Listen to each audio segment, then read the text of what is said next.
ಶಂಭೋ Mahadeva. Museum ಏನು ಯಾಕೆ ಅಂತ ಮಾಡಿದ್ವಿ? ಮ್ಯೂಸಿಯಂ ಮಾಡಲಿಕ್ಕೆ ಕಾರಣ ಅಂತೇಳಿ ನೋಡಿ, ಈಗ ನನಗೆ 43 ವರ್ಷ ಆಯ್ತು ಈ ಕ್ಷೇತ್ರದಲ್ಲಿರೋದು. ಇಷ್ಟವರೆಗೆ ಒಂದು ಸರಿಯಾಗಿ ಯಾರು ಕಲೀಲಿಕ್ಕೆ ಯಾರು ಮುಂದೆ ಬರೋದಿಲ್ಲ. ಈಗ ನಾನು ಕಲಿಸಿದ್ರು ಕೂಡ ಈಗ ನಾನೊಬ್ಬನು ಹೊಸಬ್ಬ ಹುಡುಗ ಅಂತ ತಗೊಂಡು ಇಟ್ಕೊಳ್ಳಿ, ಅವ ಒಂದು 6ನೇ ಕ್ಲಾಸ್ 7ನೇ ಕ್ಲಾಸ್ ಎಂಟರ್ ಆಗ್ತಾನೆ ನಮ್ಮ ಟ್ರೂಪಿಗೆ. 6ರಿಂದ ಡಿಗ್ರಿವರೆಗೆ ಇರ್ತಾರೆ. ಸಾಧಾರಣ ಅವ್ರಿಗಿಂತ 20 ವರ್ಷ ಪ್ರಾಯ ನಮ್ಮೊಟ್ಟಿಗೆ ಇರ್ತಾರೆ ಅವರು. ಯಾಕಂದರೆ ಊರಿಡಿ ನೋಡಲಿಕ್ಕೆ ಆಗ್ತದೆ, ಮತ್ತು ಸ್ವಲ್ಪ ಫ್ರೀ ಅಲ್ಲ, ಬಂದವರಿಗೆ ಸಂಭಾವನೆ ಕೊಡ್ತೇವೆ, ಅವರಿಗೂ ಖರ್ಚಿಗೆ ಹಣವೂ ಆಗ್ತದೆ. ಕೆಲವರು ಆಸಕ್ತಿ ಇದ್ದಾರೆ, ಇಲ್ಲ ಅಂತ ನಾನು ಹೇಳೋದಿಲ್ಲ. ಆದರೆ ಮತ್ತೆ ಇದರಲ್ಲೇ ಅವ್ರಿಗೆ ಇನ್ಕಮ್ ಸಿಕ್ಕುವುದಿಲ್ಲ. ಈಗ ನೋಡಿ, ನೀವೊಂದು ಕೆಲಸಕ್ಕೆ ಸೇರಿದರೆ ಅವನ ಲೈಫ್ ಹೋಗಬೇಕಲ್ಲ. ಈಗ ನಾವು ಅವರನ್ನು ಹೇಳಿ ಪ್ರಯೋಜನ ಇಲ್ಲ, ಅವರ ಜೀವನ ಕೂಡ ಅವರು ರೂಪಿಸಿಕೊಳ್ಬೇಕು. ಇದು ಅಂತೇಳಿದರೆ ಒಂದು ನಿಮ್ಮ ಸಂಪೂರ್ಣ ವೆಚ್ಚ ನಿಮಗೆ ಈ ಕಲೆಯಲ್ಲಿ ಬರಲಿಕ್ಕಿಲ್ಲ. ವರ್ಷಕ್ಕೆ ಒಂದು 15ರಿಂದ 20 ಕಾರ್ಯಕ್ರಮ ಸಿಕ್ಕೋದು, ಅದ್ರಲ್ಲಿ ದೊಡ್ಡ ಇನ್ಕಮ್ ಅಂತೇಳಿ ಏನಿಲ್ಲ. ಆಗ ನಾವು ಅವರಿಗೆ ಕೊಡೋದು ಸಣ್ಣ ಮೊತ್ತ. ಈಗ ನಾವು ಕಂಪೇರ್ ಮಾಡಿದರೆ ಒಬ್ಬ ಕಲಾವಿದನಿಗೆ ಕೊಡೋದು ಸಣ್ಣ ಮೊತ್ತ, ಜಾಸ್ತಿ ಕೊಡಲಿಕ್ಕೆ ನಮಗೆ ಕೂಡ ಆಗೋದಿಲ್ಲ.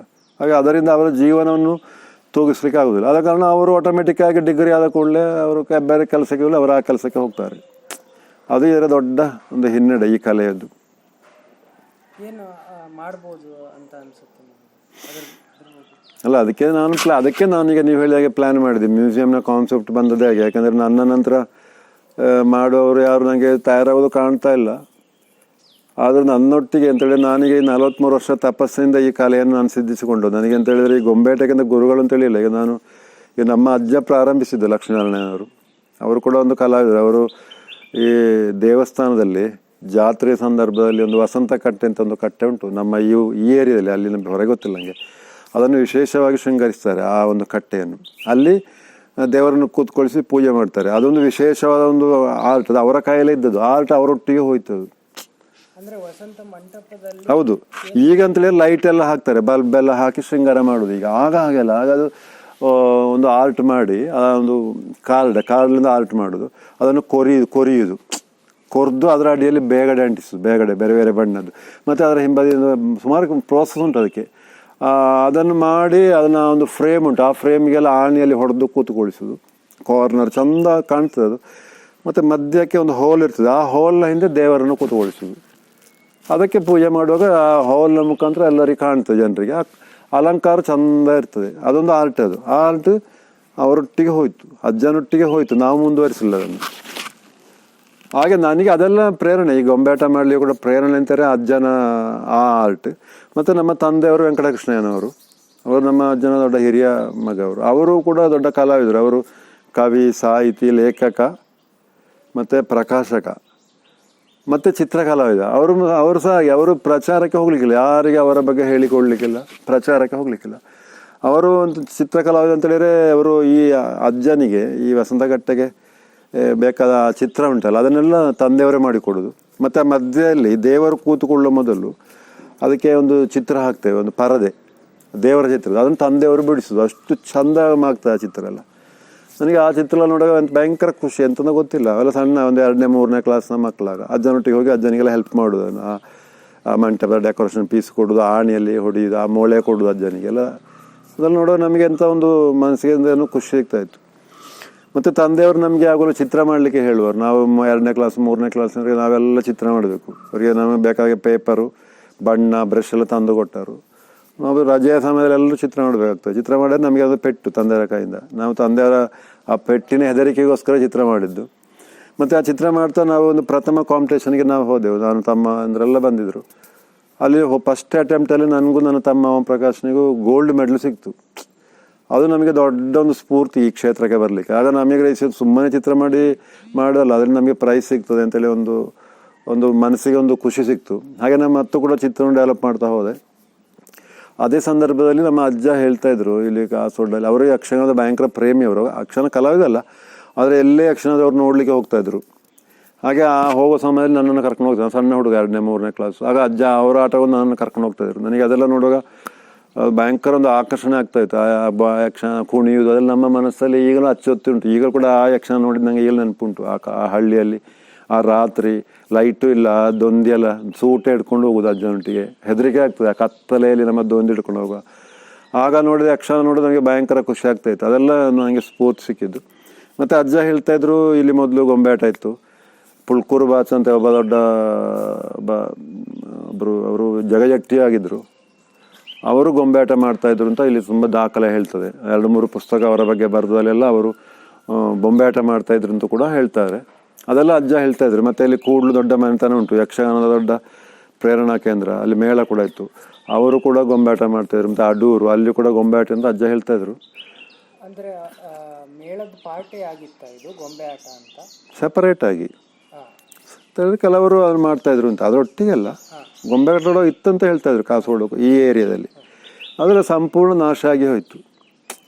ಆಗ ನನ್ನ ಮನೆ ಸಾಧಾರಣ ಸುಮಾರು ಒಂದು 100-200 ವರ್ಷ ಇದೆಲ್ಲ ದಂತಕತೆ ಆಗಿ ಬಂದದ್ದು. ಅಜ್ಜನ ಅಜ್ಜ ಹೇಳ್ತಾಯಿದ್ರು ಗೊಂಬೆ ಆಟ ಆಯಿತು, ಬಳ್ಳಿಯಲ್ಲಿ ಕುಣಿಸು ಅಷ್ಟೇ, ಯಾವ ದಾಖಲೆ ಯಾವುದಿಲ್ಲ. ಈಗ ಪುಳ್ಕೂರು ಬಾಚಂದು ಕೂಡ ದಾಖಲೆ ಅಂತಲ್ಲ, 2 ಪುಸ್ತಕ ಬಂದಿದೆ ಅವರ ಮೇಲೆ. ಬೇಕ್ಲ ರಾಮನಾಯ್ಕರು, ಸಿರಿವಾಗಲಿ ವೆಂಕಪ್ಪ, ಇಬ್ಬರು ಲೇಖಕರು, ದೊಡ್ಡ ಲೇಖಕರು ಕಾಸರಗೋಡು, ಅವರಿಬ್ಬರು ಕೂಡ ಅವನು ಬರೆದಿದ್ದಾರೆ. ಆದ ಕಾರಣ ನಮಗೆ ಸುಳ್ಳು ಅಂತ ಹೇಳಲಿಕ್ಕೆ ಆಗಲ್ಲ. ಯಾಕಂದರೆ ಅವರೆಲ್ಲ ಈಗ 125 ವರ್ಷ ಹಿಂದಿನ ತಲೆಮಾರಿನವರು. ಅವರಿಗೆ ಅವರ ಅಜ್ಜ ಎಲ್ಲ ಹೇಳಿರ್ಬೋದಲ್ಲ, ಒಂದು 200 ವರ್ಷ ಹಿಂದಿನ ಕಥೆನ ಅವರು ಹೇಳಿರ್ಬೋದು, ಅವರು ದಾಖಲೆ ಮಾಡಿದ್ದಾರೆ. ಆಗ ಇಲ್ಲಿ ಗೊಂಬೆಟ ಖಂಡಿತ ಮೊದಲೇ ಇತ್ತು.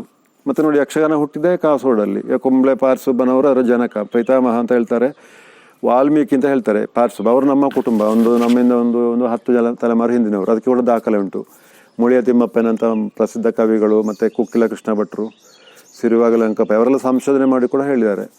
ಅಂತೇಳಿ ನನ್ನ ತಂದೆ ತಾಯಿ ಹೆಸರು ಅಕ್ಕಮ್ಮ ಅಂತೇಳಿ, ಅಕ್ಕಮ್ಮನವರೆಗೆ ಆ ಒಂದು ಕುಟುಂಬದ ಹಿಸ್ಟ್ರಿಯನ್ನು ಇವರು ಬರೆದಿದ್ದಾರೆ. ಯಾರು, ಕುಕ್ಕಿಲ ಕೃಷ್ಣ ಭಟ್ರು, ಅವರಲ್ಲಿ ದಾಖಲೆ ಮಾಡಿಟ್ಟಿದ್ದಾರೆ. ಅವರ ಈ ಅಕ್ಕಮ್ಮನ ಮಗ ವೆಂಕಟಕೃಷ್ಣ, ಅವರು ನನ್ನ ತಂದೆಯವರು.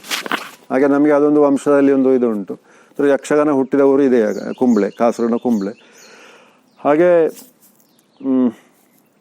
ಇಷ್ಟೆಲ್ಲ ಇರುವಾಗ ಇಲ್ಲಿ ಗೊಂಬೆಯಾಟಗಳ ಖಂಡಿತ ಇದ್ದಿರ್ಬೋದು ಅಂತ ಒಂದು ಊಹೆ ವಿದ್ವಾಂಸರು ಅಭಿಪ್ರಾಯ ಪಡ್ತಾರೆ. ಯಾಕಂತ ಹೇಳಿದರೆ ಅದೆಲ್ಲ ಒಂದಕ್ಕೊಂದು ಪೂರಕ. ಯಾವುದು ಗೊಂಬೆಯಾಟ ಯಕ್ಷಗಾನ ಒಂದಕ್ಕೊಂದು ಪೂರಕ ಆಗಿ ಉಂಟು ನೋಡಿ. ಇಲ್ಲಿ ದಕ್ಷಿಣ ಕನ್ನಡ ಜಿಲ್ಲೆಯಲ್ಲಿ ಬೇರೆ ಯಾವ ರೀತಿಯ ಗೊಂಬೆಯಾಟವಿಲ್ಲ. ನೀವೆಲ್ಲ ಹುಡುಕಿದ್ರೆ ಯಕ್ಷಗಾನ ಗೊಂಬೆಯಾಟ ಮಾತ್ರ ಇರುವುದು. ಈಗ ನೀವು ಆಚೆ ಹೋದರೆ ಬೆಂಗಳೂರು ಸೈಡ್ ಹೋದರೆ ಅಲ್ಲಿ ನಾಟಕ ಟೈಪು, ಕೂಚುಪುಡಿ ಸ್ಟೈಲು. ಮತ್ತು ಆ ಕಡೆ ಹೋದರೆ ದೊಡ್ಡ ಆಟ, ಯಾವುದು ರಾಣಿಬೆನ್ನೂರು ಆ ಸೈಡಲ್ಲಿ ದೊಡ್ಡ ಆಟ. ಒಂದೊಂದು ಏರಿಯಾದಲ್ಲಿ ಒಂದೊಂದು ರೀತಿಯ ಗೊಂಬೆಯಾಟ. ಆಗ ಇಲ್ಲಿ ಯಕ್ಷಗಾನ ಇದ್ದಾಗಲೇ ಇಲ್ಲಿ ಯಕ್ಷಗಾನ ಗೊಂಬೆಯಾಟ ಇದ್ದಿರಲೇಬೇಕು.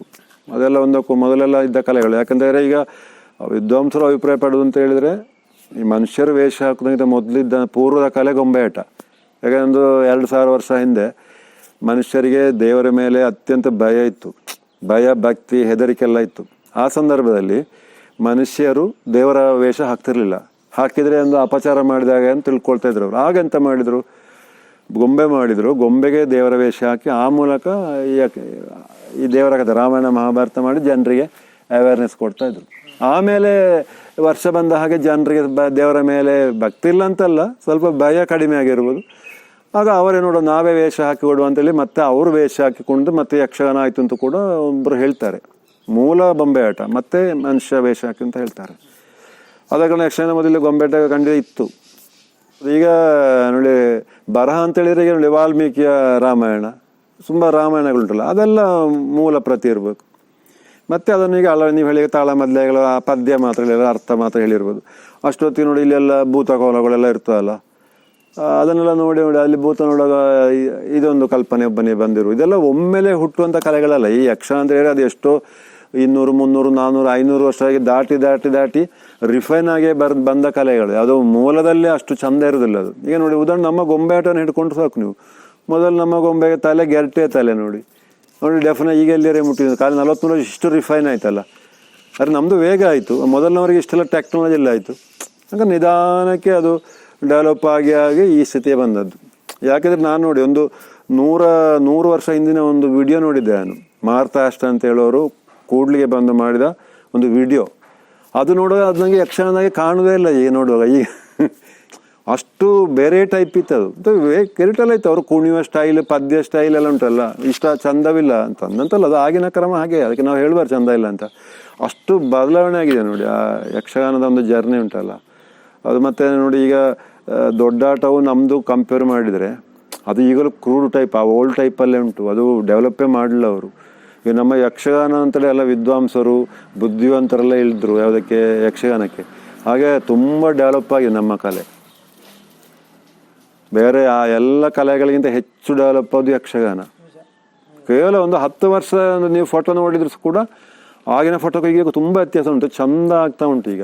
ಈಗ ನೋಡಿ ಬೇರೆ ಎಲ್ಲ ಕಲೆಗಳು, ಈಗ ದೊಡ್ಡಾಟ ಇರ್ಬೋದು, ನೋಡ್ಬೋದು ನೀವು ತುಂಬ ಕಲೆಗಳು ಅದೆಲ್ಲ ಈಗಿನ ಯುವಜನತೆಯನ್ನು ಅಟ್ರಾಕ್ಟ್ ಮಾಡೋದಿಲ್ಲ. ಆ ಕಲೆಗಳು ಎಲ್ಲ ಯುವಜನರು ದೂರ ಹೋಗ್ತಾ ಇದ್ದಾರೆ.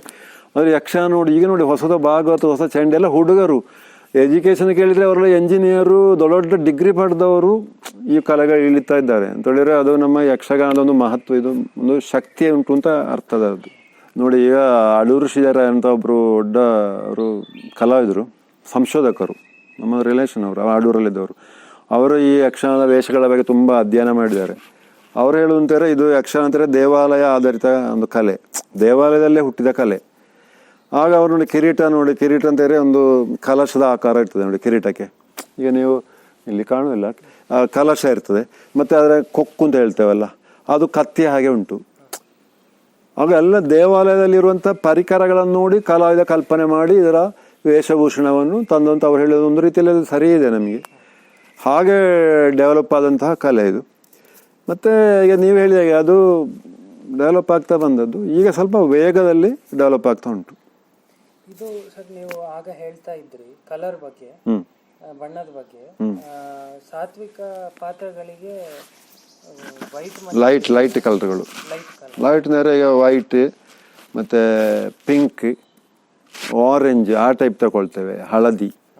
ರಾಕ್ಷಸ ಪಾತ್ರಗಳಿಗೆ ಬ್ಲ್ಯಾಕ್, ರೆಡ್ ತಗೊಳ್ತೇವೆ. ರೆಡ್ಡನ್ನು ಕೆಲವು ಇದಕ್ಕೂ ತಗೊಳ್ತೇವೆ ನಾವು ಸಾತ್ವಿಕ, ಆದರೂ ಕೂಡ ಬ್ಲ್ಯಾಕ್ ಇದಕ್ಕೆ ರಾಕ್ಷಸರಿಗೆ. ಇದು ನಾಟ್ಯಶಾಸ್ತ್ರ ಮೇಲೆ ಆಧಾರಿತ ಆಗಿದ್ದ ಅಥವಾ ಹಾಗೆ ಅಲ್ಲ, ಆದರೂ ಇದು ಜನಪದ ಅಂತ ಹೇಳ್ತಾರೆ. ಆದರೆ ಈಗ ಎಲ್ಲ ಇದಾಗ್ತಾ ಉಂಟು, ಶಾಸ್ತ್ರೀಯದಾಗಿ ಆಗ್ತಾ ಉಂಟು. ಈಗ ಹೇಳಿದ್ರೆ ಈಗ ಭರತನಾಟ್ಯ ಕಲಿತವರು ಕೂಡ ವೇಷ ಆಗ್ತಾರೆ. ಆಗ ಅವರು ಇದಕ್ಕೆ ಅದನ್ನು ಸೇರಿಸಿಕೊಳ್ತಾರೆ, ಭರತನಾಟ್ಯದ ಕೆಲವು ಇದನ್ನೆಲ್ಲ ಇದಕ್ಕೆ ಸೇರಿಸ್ತಾರೆ. ಅದು ನೆಕ್ಸ್ಟ್ ಜನ್ರೇಷನ್ ಅದು ಹಳತ್ತಾ ಹೊಸ್ತದ ಅವ ಅದನ್ನೇ ಕಲಿತಾನೆ, ಮತ್ತು ಅದು ಶಾಸ್ತ್ರೀಯ ಆಗಿ ಬಿಡ್ತದೆ, ಯಕ್ಷಗಾನೀಯ ಆಗಿ ಬಿಡ್ತದೆ. ಅದು ಇದರ ಬೇಸಿಸ್ ಯಕ್ಷಗಾನವೇ. ಈಗ ನಾವು ಗೊಂಬೆ ಆಟ ಆದರೂ ಕೂಡ ಇದರ ಮುಖವರ್ಣಿಕೆ, ಕಿರೀಟಗಳು ಮತ್ತು ಡ್ರೆಸ್ ಅಂತ ಹೇಳಿದ್ರೆ ವಸ್ತ್ರಾಲಂಕಾರ ಎಲ್ಲ ಯಕ್ಷಗಾನವೇ. ಅದರಲ್ಲಿ ಏನು ಬದಲಾವಣೆ ಮಾಡೋದಿಲ್ಲ ನಾವು, ಎಲ್ಲ ಹಾಗೇ ಇರ್ತದೆ. ಇಲ್ಲಿಂದ ಅಲ್ಲಿ ಮನುಷ್ಯರು ಇರ್ತಾರೆ, ಇಲ್ಲಿ ಗೊಂಬೆಗಳಿರ್ತೇವೆ, ಅಷ್ಟೇ ವ್ಯತ್ಯಾಸ. ಸರ್ ಮತ್ತೆ ಹಿಮ್ಮೇಳದ ಬಗ್ಗೆ, ಈಗ ಯಕ್ಷಗಾನ ಬಯಲಾಟದಲ್ಲಿ ನೋಡಿದ್ರೆ ಹಿಮ್ಮೇಳನು ಒಂದು ಶೋದ್ದು ಒಂದು ಪಾರ್ಟ್ ಆಗಿರುತ್ತೆ. ಆದ್ರೆ ನಾ ಉಪ್ಪಿನ ಕುದುರಲ್ಲೂ ಮತ್ತೆ ನಿಮ್ದ್ರಲ್ಲೂ ಏನು ಕಾಣಲ್ಲ, ಪೆಟ್ಸ್ ಬಿಟ್ರೆ. ಅದಕ್ಕೇನಾದ್ರೂ ರೀಸನ್ ಇದೆಯಾ ಅಥವಾ ಮೊದಲಿಂದ ಹಾಗೆ ಬಂದಿದ್ದ, ಅಥವಾ ಏನಾದರೂ ಸೌಂಡ್ ಬಗ್ಗೆನೂ ಏನಾದ್ರು ರೀಸನ್ ಇದೆಯಾ ಆ ಥರ? ಅಲ್ಲ, ಅದು ಟೆಕ್ನಿಕಲ್ ಪ್ರಾಬ್ಲಮ್. ಈಗ ನಾವು ಮನುಷ್ಯರನ್ನು ಅಲ್ಲಿ ಕೂತೊಳಿಸಿ ಆಗೋದಿಲ್ಲಲ್ಲ, ಯಾವುದರಲ್ಲಿ ಗೊಂಬೆ ಒಟ್ಟಿಗೆ ಕೂತೊಳಿಸಿ ಆಗೋದಿಲ್ಲ ಅಂತ. ನಾವು ಇದಕ್ಕೆ ಗೊಂಬೆ ಆಟಕ್ಕೆ ಬೇರೆ ಸ್ಟೇಜ್ ನೀವು ನೋಡಿರ್ಬೋದು, ರಂಗ ವ್ಯವಸ್ಥೆ ಎಲ್ಲ ಇದಕ್ಕೆ ಬೇರೆ ಸಣ್ಣ ರಂಗ ಉಂಟು, ಅಲ್ಲಿ ನಾವು ಭಾಗವತನ ಕೂತೊಳಿಸಿದ್ರೆ ಅದು ಸರಿಯಾಗೋದಿಲ್ಲ. ಮತ್ತು ಆಗ ಈ ಗೊಂಬೆಗಳ ಇಂಪಾರ್ಟೆನ್ಸ್ ಹೋಗ್ತದಲ್ಲ. ಇಲ್ಲ, ಅದು ಇವರು ಮಾಡ್ಯಾರ. ನಾನು ಇಲ್ಲಿ ರಾಣಿಬೆನ್ನೂರು ಸೈಡ್ನವರು ಈಗಲೂ ಕೂಡ ಮೊದಲೇ ಅವನನ್ನು ಹೀಗೆ ಕೂತೊಳಿಸ್ತಾರೆ ಬದಿಯಲ್ಲಿ, ಸುಮ್ಮನೆ ಕೂತೊಳಿಸಿ ಗೊಂಬೆ ಬಂದು ಅವತ್ರ ಮಾತಾಡೋಗೆಲ್ಲ ಮಾಡ್ತಾರೆ. ಮಾತ್ರ ಅದೆಲ್ಲ ಈಗಿನ ಈ ಹೊಸ ಜನ್ರೇಷನ್ ಅದೆಲ್ಲ ಮಾಡಿದರೆ ಯಾರು ಗೊಂಬೆಟ್ಟು ನೋಡೋದಿಲ್ಲ. ಈಗ ನಾವೇ ಇಷ್ಟು ರೀಫೈನ್ ಮಾಡಿದ್ರು ಕೆಲವು ದಿಕ್ಕಲ್ಲಿ ಜನ ಇರೋದಿಲ್ಲ, ಅರ್ಧಲ್ಲಿ ಎದ್ದು ಹೋಗಿಬಿಡ್ತಾರೆ. ನಾವು ಇಷ್ಟು ರಿಫೈನ್ ಮಾಡಿ ಈ ಅದೇ ಟೈಪ್ ನಾವು ಉಳಿಸಿಕೊಂಡ್ರೆ ಗೊಂಬೆಟವನ್ನು ಯಾರು ನೋಡೋದಿಲ್ಲ. ಅದಕ್ಕೆ ನಾವು ಆದಷ್ಟು ಪರಂಪರೆಯನ್ನು ಉಳಿಸಿಕೊಂಡು ಹೊಸತನವನ್ನು ಕೊಟ್ಟರೆ ಮಾತ್ರ ಜನ ನೋಡ್ತಾರೆ ಅದನ್ನು. ಟೇಸ್ಟ್ ಚೇಂಜ್ ಆಗ್ತಾ ನಿಮಗೆ, ಅಂದರೆ ನಿಮ್ಮ ಕಾಲದಲ್ಲೇ 45 years ಅಲ್ಲಿ ಜನರದ್ದು ಟೇಸ್ಟ್ ಚೇಂಜ್ ಆಗ್ತಾ ಇರೋದು ಕಾಣ್ತಾನೆ ಇದೆ. ನಾವು ಸರಿ ಸ್ಪಷ್ಟವಾಗಿ ಕಾಣ್ತೇವೆ. ನಮ್ದು ನೋಡಿ ಗೊಂಬೆಟ ಶುರುವಾಗುವ ಇಲ್ಲಿ ಇರ್ಲಾಯ್ತು, ಆಗ ಒಮ್ಮೆ ಎಲ್ಲರೂ ಇಂಟ್ರೆಸ್ಟ್ ನೋಡ್ತಾ ಇದ್ರು, ಎಲ್ಲರೂ ಒಂದು 2-3 ವರ್ಷ ನೋಡಿದ್ರು, ಮತ್ತೆ ಜನ ಇರುವುದಿಲ್ಲ. ಮತ್ತು ನಾವು ಹೊಸ ಪ್ರಸಂಗ ಹೊಸ ಇದೆಲ್ಲ ಮಾಡೋ ಮತ್ತೆ ಪುನಃ ಜನ ಬರಲಿಕ್ಕೆ ಕೊಟ್ಟರು. ಪುನಃ ಟಿ ವಿ ಬಂತು, ಆಗ ಪುನಃ ಡೌನ್ ಆಯಿತು. ಪುನಃ ಟಿ ವಿ ಸ್ವಲ್ಪ ಜನರಿಗೆ ಬರೋದಾಗಲೇ ಪುನಃ ಗೊಂಬೆಟಕ್ಕೆ ಪುನಃ ಜನ ಶುರುವಾಯಿತು. ಆಗ ನಾವು ಚೇಂಜ್ ಮಾಡಿದ್ವಿ. ನಾವು ನೋಡಿ ಮೊದಲು 3 ಗಂಟೆ ಮಾಡ್ತಿದ್ದೇವೆ ಗೊಂಬೆಟವನ್ನು. ಆಗ ಜನ ನೋಡ್ತಾ 3 ಗಂಟೆ ಜನ ಕೂತ್ಕೊಳ್ತಿದ್ರು, ಮತ್ತೆ ಜನ ಖಾಲಿಯಾಗಿ ಹೊರಟಿತು. ಆಗ ನನ್ನ 2ವರೆಗೆ ಇಳಿಸಿದೆ, ಅದು ಸ್ವಲ್ಪ ಸಮಯ ಹೋಯಿತು. ಮತ್ತೆ ಜನ ಖಾಲಿಯಾಗಿ ಹೊರಟಿತು. ಪುನಃ 2 ಗಂಟೆ ಮಾಡಿದೆ, ಪುನಃ 1ವರೆಗೆ, 1:15, ಈಗ 1 ಗಂಟೆ, ಅದಕ್ಕಿಂತ ಜಾಸ್ತಿ ಮಾಡೋದಿಲ್ಲ. ಈಗ ಯಾರು ಹೇಳುವುದಿಲ್ಲ. ಈಗ 1 ಗಂಟೆ ನೋಡಿ ಇನ್ನೂ ಉದ್ದ ಮಾಡ್ಬೋದು ಅಂತ ಜನರೇ ಹೇಳ್ತಾರೆ. ಈಗ ಅಂತೇಳಿ ನಾವು ಶಾರ್ಟ್ ಮಾಡ್ತೇವೆ, ಕಥೆಯನ್ನು ಸಣ್ಣ ಮಾಡೋದಲ್ಲ. ಕತೆ ಮೊದಲಷ್ಟೇ 2.5 ಗಂಟೆಗೆ ಎಷ್ಟು ನಾವು ಉದ್ದ ಪ್ರಸಂಗ ತಗೊಳ್ತೀವಿ, ಅದೇ ಪ್ರಸಂಗವನ್ನು ಈಗ 1 ಗಂಟೆಲೆ ಮಾಡುವಾಗ ಜನರೆಲ್ಲ ನೋಡ್ತಾರೆ. ಅದೇ ನೀವು ಅರ್ಧ ಗಂಟೆಗೆ ಮಾಡಿದರೆ ಮತ್ತೆ ಜನರು ಬೈತಾರೆ ಬಂದು, ಯಾಕೆ ಇಷ್ಟು ಬೇಗ ಮುಗಿಸಿ ಇನ್ನೂ ಮಾಡುವಾಯ್ತಲ್ಲ ಅಂತೇಳಿ. ನಾವು ಅದು ಈ ಹೊಸ ಜನರ ಮನಸ್ಥಿತಿಗೆ ಸರಿಯಾಗಿ ನಾವು ಅಳವಡಿಸಿದರೆ ಅವ್ರು ಈಗಲೂ ನೋಡ್ತಾರೆ. ಹೇಗೆ ಕಟ್ ಮಾಡ್ತೀರಾ ಸರ್? ಅಂದರೆ ಈಗ ನರಕಾಸುರ ವಧೆನೇ ಆಯ್ತು ಇವತ್ತು, ಅದರಲ್ಲಿ ಅಂದರೆ 3 hour ವರ್ಸಸ್ ಇವತ್ತು ಆಲ್ಮೋಸ್ಟ್ 45 minutesಗೆ ಮುಗೀತು. ಅದಕ್ಕೆ ಕಂಪೇರ್ ಮಾಡ್ಬೋದಾ? ಏನನ್ನ ಕಟ್ ಮಾಡ್ತೀವಿ? ಈಗ ಮೊದಲು ನೋಡಿ, ನಾವು ದೇವೇಂದ್ರನ ಡೋಲಗ್ ಅಂತ ಇಟ್ಟುಕೊಳ್ಳಿ. ಈಗ ನೋಡಿ, ಒಂದೇ ಪದ್ಯ ಒಂದೇ ಅರ್ಥ. ಮೊದಲೇನು ಮಾಡ್ತೇವೆ, ದೇವೇಂದ್ರನಿಗೆ ಒಂದು ಪದ್ಯ, ತೆರೆ ಕುಣಿತ, ಅದಕ್ಕೆ ತೆರೆ ಕುಣಿತ ಮಾಡುವಾಗ ಅದಕ್ಕೊಂದು ಪದ್ಯ, ಆಮೇಲೆ ದೇವೇಂದ್ರ ಬಲಗಳಿರ್ತವೆ ಅದಕ್ಕೆಲ್ಲ ಒಂದೊಂದು ಪದ್ಯ, ಪುನಃ ದೇವೇಂದ್ರ, ಹಾಗೂ 4 ಪದ್ಯ ಕೊಡ್ತಾ ಇದ್ದೆವು. ಮತ್ತು ಅದಕ್ಕೆ ಉದ್ದದ ಅರ್ಥ ಯಕ್ಷಗಾನದಲ್ಲಿ ಹೇಳುವಾಗ ಅದೆಲ್ಲ ಮಾಡುವಾಗ ಉದ್ದ ಹೋಗ್ತಾ ಉಂಟು ಜನರಿಗೆ ಅದೆಲ್ಲ.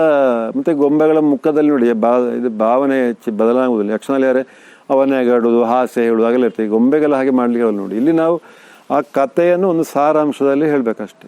ಕಥೆಯ ಒಂದು ಸಣ್ಣ ಒಂದು ಇದರಲ್ಲಿ ಚುಟುಕಾಗಿ ಹೇಳಿ ವೇಗವಾಗಿ ಕೊಂಡೋಗಬೇಕು. ಮತ್ತು ದೃಶ್ಯಗಳನ್ನು ಮಾತ್ರ ಅಳವಡಿಸ್ಬೇಕು ಇದರಲ್ಲಿ. ದೃಶ್ಯ ಅಂತೇಳಿ ಇವತ್ತು ನೀವು ನೋಡಿರ್ಬೋದು, ಕುದುರೆ ಬರೋದು, ರಥ ಬರೋದು, ಯಾಗ ಮಾಡೋದು, ಮತ್ತು ಬೆಂಕಿ ಬರೋದು, ಮನೆ ಹೊತ್ಸೋದು. ಆಗ ಜನರಿಗೆಲ್ಲ ಕುತೂಹಲ ಆಗ್ತದೆ, ಆಗ ಅವ್ರು ನೋಡ್ತಾರೆ. ಸುಮ್ಮನೆ ನಾವು ಆ ಉದ್ದಕ್ಕೆ ಅರ್ಥ ಹೇಳಿದರೆ ಅಲ್ಲಿ ನಾವು ಇರ್ತೇವೆ, ಮೈಕದವ ಇರ್ತಾನೆ, ಮತ್ತು ಆ ಹಣ ಕೊಡಲಿಕ್ಕೆ ಒಂದು 3 ಇರ್ತಾರೆ, ಮತ್ತು ಜನ ಇರುವುದಿಲ್ಲ. ಈಗ ನಾವು ಅದಕ್ಕೆ ಈ ನಮ್ಮ ಚೇಂಜ್ ಮಾಡಿದ್ರೆ ಎಲ್ಲ ಜನ ನೋಡ್ತಾರೆ. ನೋಡೋದು ಮಾತ್ರ ಈಗ ಒಳಗೆ ಕೂಡ ಬರ್ತಾರೆ. ಮೊದಲು ಆ ಟ್ರೆಂಡ್ ಇಲ್ಲ ಆಯಿತು. ಮೊದಲು ಗೊಂಬೆಯಾಟ ಮುಗಿದೊಳಗೆ ಜನ ಅವರಷ್ಟಾಗೆ ಹೋಗ್ತಾಯಿದ್ರು. ಈಗ ನೋಡಿ, ಆ ಗೊಂಬೆಯಾಟಕ್ಕೆ ಬಂದ ಅಂದರೆ ಎಲ್ಲರೂ ವೇದಿಕೆ ಒಳಗೆ ಬರ್ತಾರೆ. ಅಷ್ಟು ಕುತೂಹಲ ಮೂಡಿಸಿದ್ದು ಗೊಂಬೆ ಕುಣಿಸೋದು ಹೇಗೆ ನೋಡಿ. ಇವತ್ತು ನೀವು ನೋಡಿರು ನೋಡಿ, ಅಲ್ಲಿ ಆ ಬಂದ ಮಾಸ್ಗಳೆಲ್ಲ ಗೊಂಬೆ ಕುಣಿಸಿಗೆ ನೋಡಿದರು. ಒಂಥರ ನಾವು ಕೊಂಡೋಗೋ ವೇಗ, ಆ ವೇಗ ಕೊಂಡೋಗ್ತೇವೆ. ಮತ್ತು ಗೊಂಬೆಯ ಒಂದು ಅದು ಆಕರ್ಷಣೆ. ಈಗ ನಾವು ಹೇಳಬಾರ್ದು, ಬೆಂಗಳೂರಲ್ಲೆಲ್ಲ ಕೆಲವು ಗೊಂಬೆಯಾಟ, ನಾವು ಫೆಸ್ಟಿವಲ್ಗೆಲ್ಲ ಹೋಗ್ತೇವಲ್ಲ, ಅಲ್ಲೆಲ್ಲ ಗೊಂಬೆಯಾಟ ಇರ್ತದೆ, ಅಲ್ಲಿ ಯಾರು ನೋಡೋದಿಲ್ಲ, ಅರ್ಧವೇ ಎದ್ದು ಹೋಗ್ತಾರೆ. ಮತ್ತು ಗೊಂಬೆಗಳನ್ನು ಯಾರು ಮುಟ್ಲಿಕ್ಕೆ ಅಂತ ಯಾರೂ ಹೋಗೋದಿಲ್ಲ. ಈ ನಮ್ಮ ಗೊಂಬೆ ನೋಡಿ ಎಲ್ಲರೂ ಬಂದು ಅದನ್ನು ಹೀಗೆ ಸಹ ಮಾಡಲಿಕ್ಕೆ ನಾನು ಹೊಗಳಿಕೊಂಡದಲ್ಲ, ಎಷ್ಟು ಮುದ್ದಾಗಿ ಅಂತೆಲ್ಲ ಹೇಳ್ತಾರೆ. ಅದೆಲ್ಲ ಜನರನ್ನ ಅಟ್ರಾಕ್ಟ್ ಮಾಡೋದು. ಇದು ಮಾತ್ರ ಆಡಿಯೋ ಮಾತ್ರ ಅಲ್ಲ, ಕುಣಿತ ಮಾತ್ರ ಅಲ್ಲ, ಗೊಂಬೆಯ ಸೌಂದರ್ಯ ಕೂಡ ಜನರನ್ನ ಅಟ್ರಾಕ್ಟ್ ಮಾಡ್ತದೆ.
ಧರಣಿ ಪಾಲಗೆ